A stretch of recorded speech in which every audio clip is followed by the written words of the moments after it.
video. I hope maybe these videos are landing and someone can enjoy or appreciate or maybe take something of value. So I want to start this first video to commend myself for being outstanding, and say that if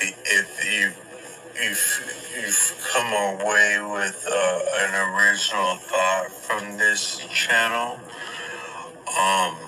the only thing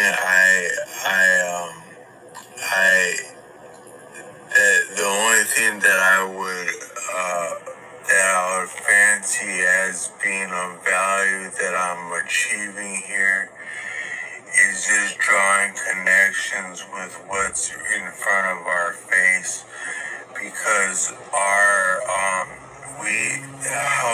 was talking to someone last night, and I was like saying different random stuff, and he was saying, oh, you're drawing connections.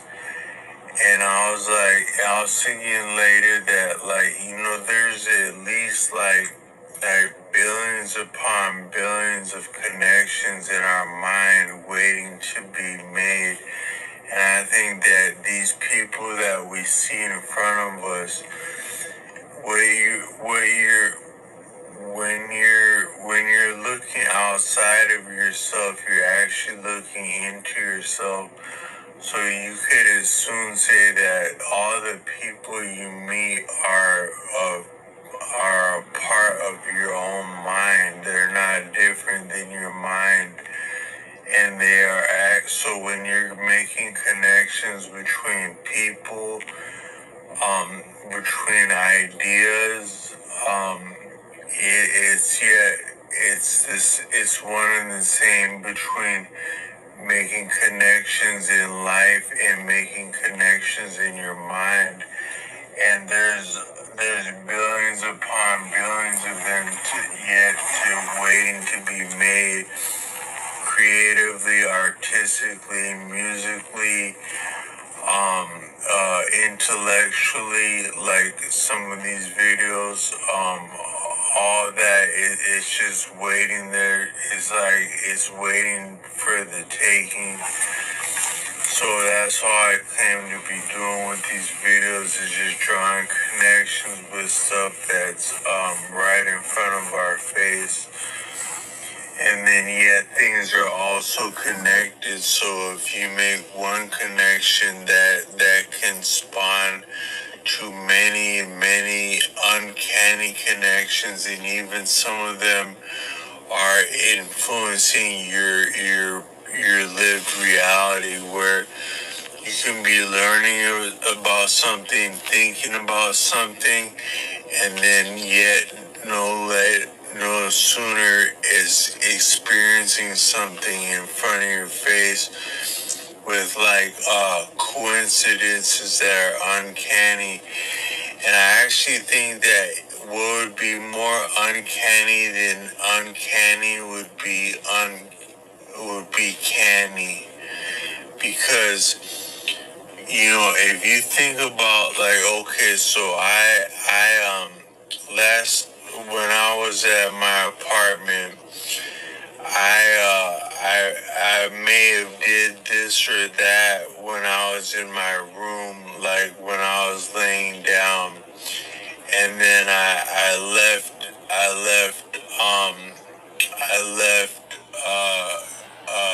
because I had something I needed to do or something I wanted to do. And then, so I go about my day, and then I consciously I'm no longer consciously aware of what I had been doing in my bedroom, where I think to be effective, I couldn't afford to be consciously aware of all the things that I did all the time, because I'd be overwhelmed and confounded by that. So yeah, I manage to forget things and remember things conveniently as it serves me if I'm healthy. But then I go back to my room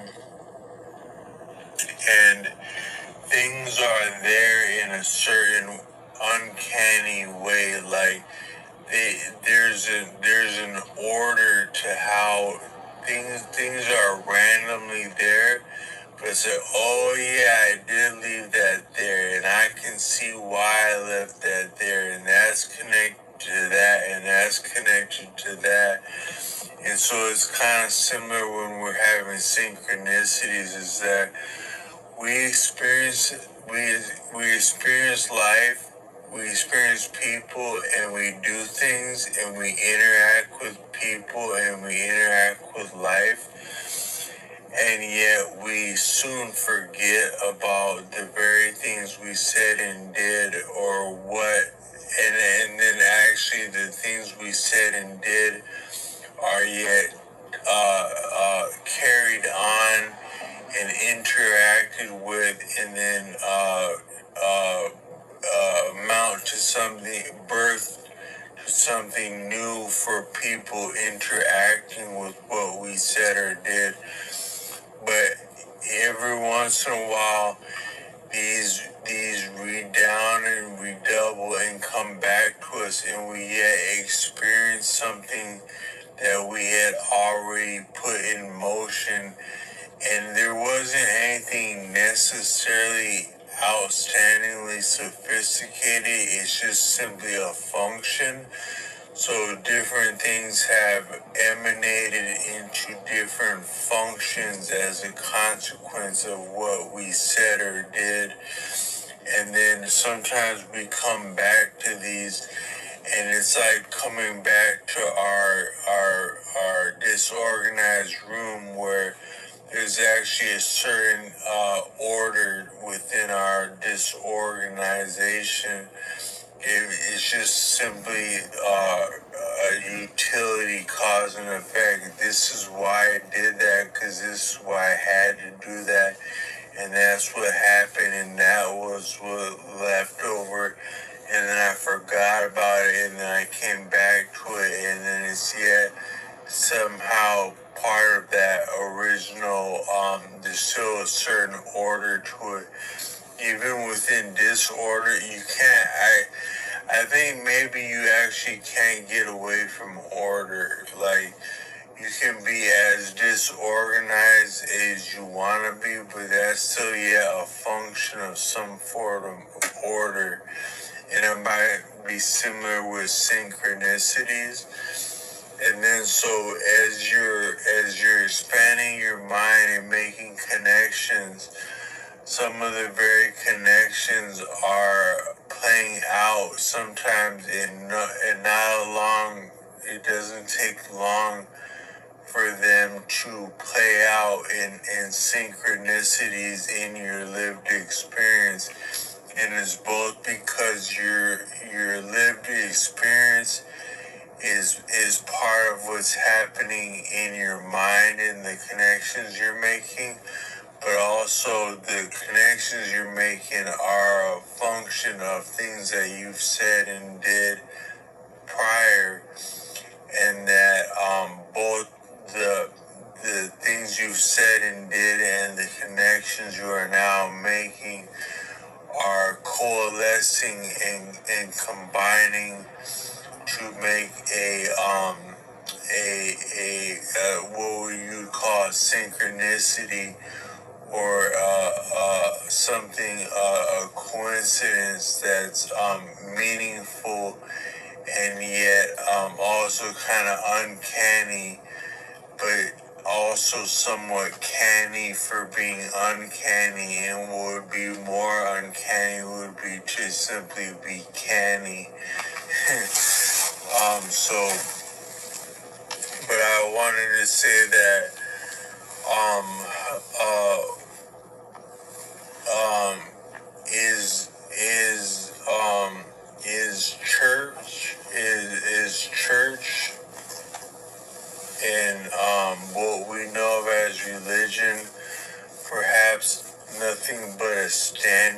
contest. So,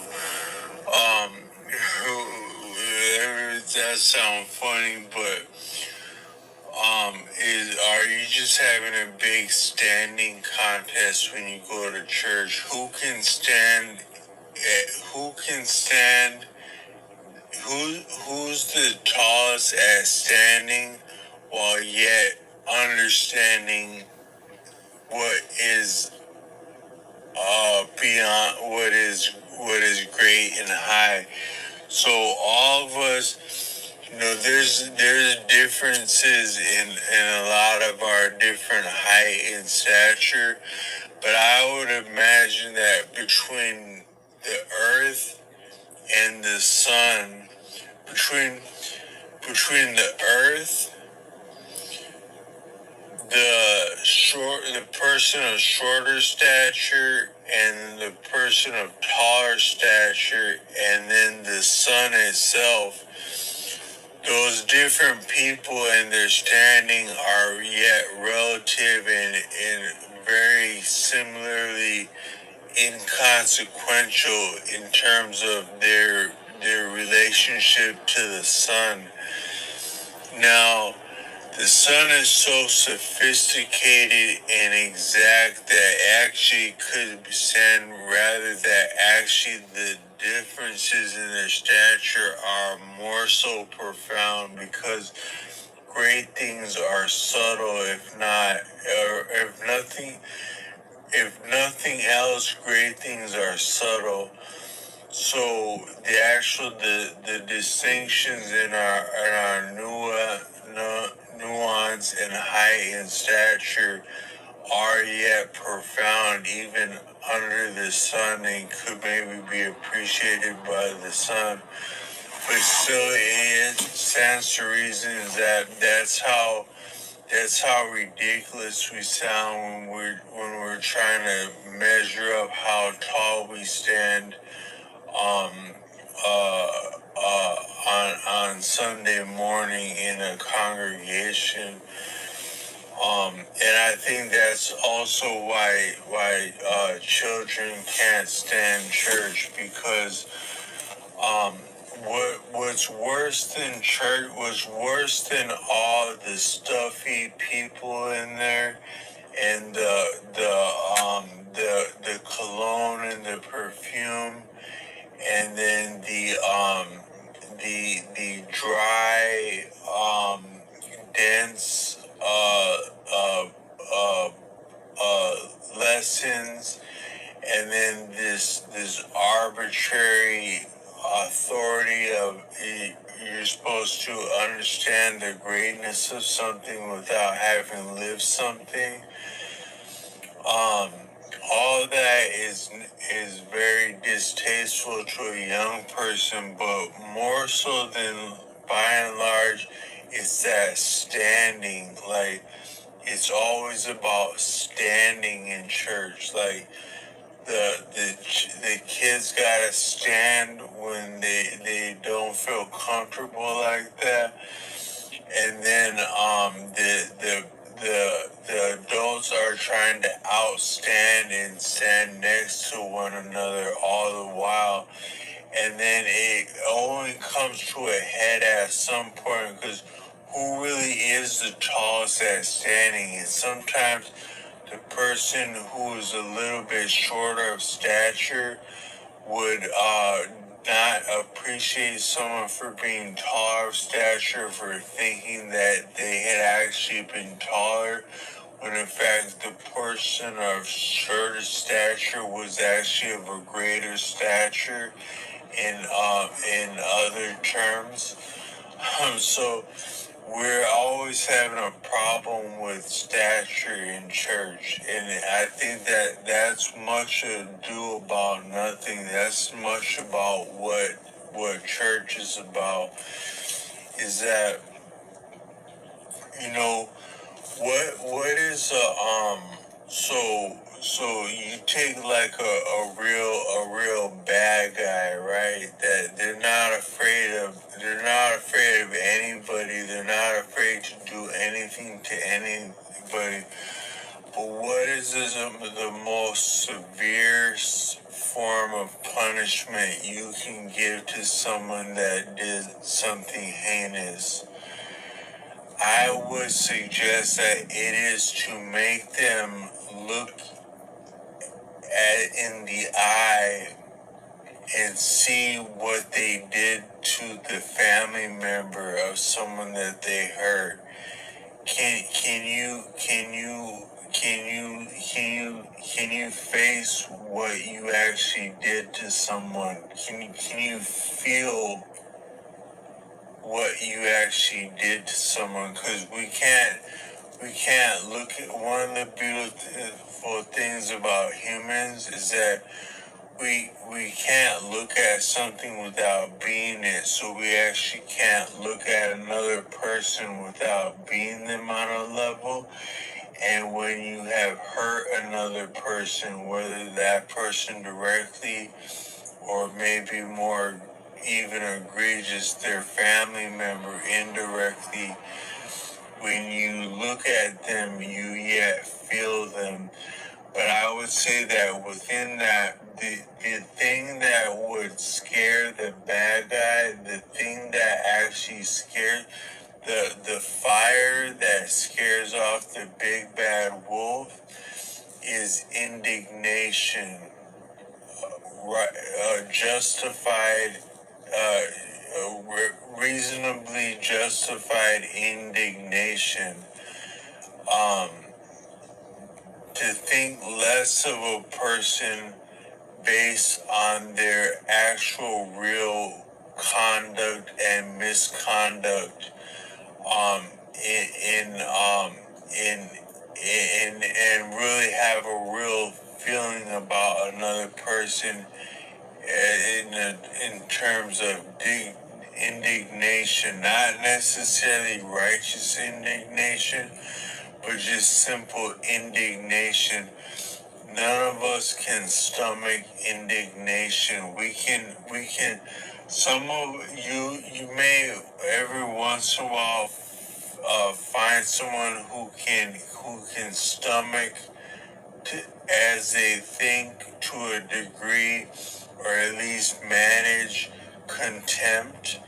That I actually don't think none of us can truly manage contempt, but we or can stomach contempt either, but because it's a form of indignation, but we can yet manage contempt and maybe even be affectionate at a bit with it, be clever, be profit from it, but none of us can really still stand to manage contempt indefinitely, and much more so indignation. So we do different things. So in order for human beings to exist as we have, we had to collaborate, and therefore we had to exist within groups. Families would be the stronger term, but group, we had to be in groups. And that requires sophistication and communication. It's been said, I don't have the source, but that some of our greatness as humans, some of it has said that it's related to the opposable thumb, and what we can achieve with what we can manipulate and craft and manage and achieve with a disposable thumb.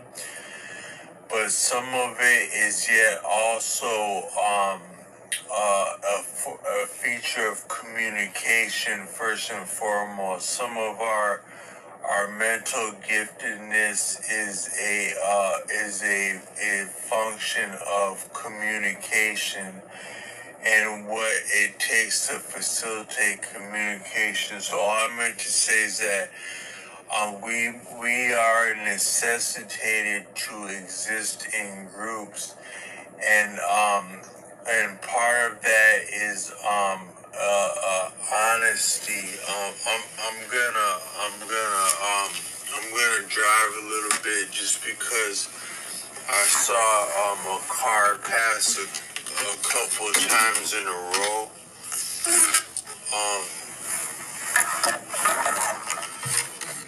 And I normally wouldn't make a video trying to drive anywhere. But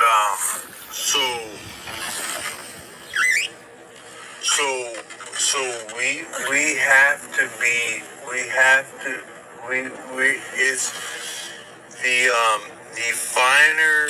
finer functions of a human being are reflexive in nature, because you like when you are witnessing something visually, that is being conveyed below your liminal threshold of awareness, and it's more so of a reflex. This is your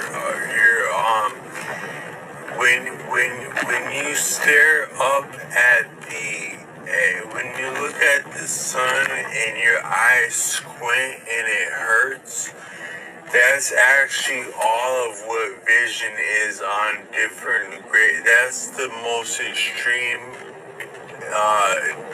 aspect, but all of your vision is a lesser degree of flinching like that in the presence of light is what is taking place when you are witnessing something. And it's the same with hearing, it's the same with thinking, it's the same with socializing. It's a reflexive function primarily. And so that's why we as humans are constituted in honesty. It's not so much as that honesty is right or wrong, because nature is full of all things that are right and wrong, and in balance, in propriety, at a time and place. Right is not always right, and wrong is not always wrong. So right and wrong are arbitrary, but honesty is not arbitrary, and that's because we simply the dynamics of our existence, and what it takes to exist and to manage and mitigate and overcome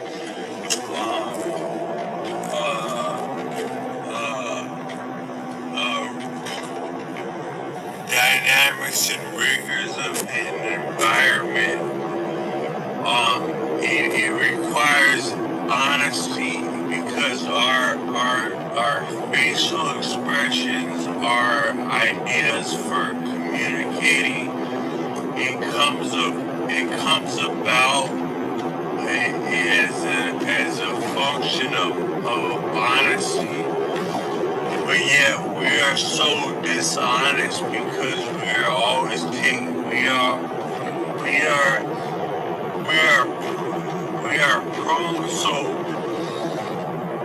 all things have a shutdown feature. All things are humbled and balanced. So we are yet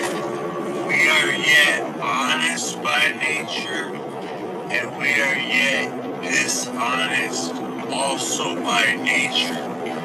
And so as we engage in dishonesty, we compromise some of our honesty and our ability to communicate and get along, and therefore deal with and manage other people. And we F ourselves over when dishonest. But then when we lean towards being honest, we are yet naive and vulnerable, and we also extend ourselves, and we are compromised through our honesty, the same as we are compromised through our dishonesty in the opposite fashion, because we're humbled at all times. But yet honesty is a issue of contention. So all I meant to say is that so we do different things, and we have to we have to do different honest things while being. We have to do different dishonest things while also being honest enough to communicate in order to have our way and survive. That's necessitated by the dynamics of our environment. We have to yet be honest and dishonest both. But as we do so, we compromise our standing in a group. And that's actually a natural part of nature, because there's something called internecine, which is infighting. And infighting will take place in any group of any kind, of any skill, whether it's one-on-one or a million or a billion people. There will be infighting, and that infighting, it vitalizes and it shifts things. It's kind of like, it's similar to like how we are always roving and disgorging and devouring an environment and eating it. We're always filtering the environment through our appetites. But then our conduct also filters itself in groups, to where groups form and then they disband as a feature of infighting, internecine, and that's endemic, and it's unavoidable. And so but within that, the main issue of contention that breaks up groups is indignation. Contempt being a form of indignation. You did this and you're bogus for doing this, and you're not a real person for this, and your words don't count because you did this. That's indignation right there, and that's what we actually can't handle when it comes to us. So most people, the reason they're going to church is because they cannot handle some form of indignation that they sense about themselves in their relationships. So they are going there to be more, to exist more than existence. If it's not okay just to simply exist, we have to be the most upstanding, the most proper, the most righteous. We have to have the best posture. We're actually, most things with perfect posture, it's not viable to have perfect posture. Even a tree, it has to bend and yield. And young people are healthier than older people. more so simply because they don't stand around as much. What is the difference between a young person between a mature person and a young person? The mature person enjoys standing around. The young person enjoys anything but standing around. Crawl, duck, dodge, climb, leap, jump, run, crawl, duck, anything but stand is a healthy person. And so it's also interesting that some of the greatest things overlap at like the ends of the spectrum. So who could stand taller with more posture and more bearing than a soldier? Yet who could get down and dirty and crawl better than a soldier? That's a paradox right there. But I just wanted to say that, by and large, what we understand of as church is a standing contest. We are trying to outstand. We're trying to be outstanding by imitating what is outstanding and yet outstanding each other to the point of conflict and contention is what goes on inside of a church. But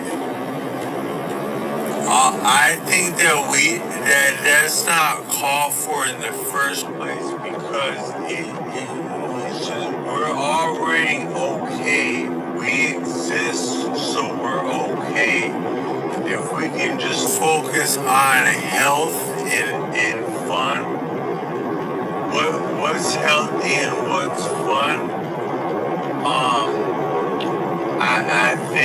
I think we're okay for that, and we do yet have to strive. We do yet need discipline, and we do need propriety in dealing with one another because we exist within nature, and nature is balanced. So if we do things, different things are egregious to one another to the point that it's not balanced and it's not equitable, then we compromise ourselves and the environment. So that is still called for.